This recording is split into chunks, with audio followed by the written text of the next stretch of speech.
দর্শকরা, ইলিশ মাছ ভাজা হচ্ছে। তো আগে চিংড়ি মাছ আমি ভেজে নিয়েছি। এই দেখুন, আমার চিংড়ি মাছটা আমি ভেজে নিয়েছি।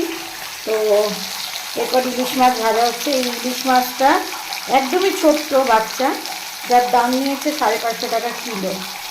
তো ইলিশ মাছের তো খুবই দাম, আপনারা সবাই জানেন। দেখতেই পাচ্ছ দর্শক বন্ধুরা, আলু আর ভেন্ডি সবজি বানাচ্ছি সকালে, এত রুটির সাথে খাওয়া যায়।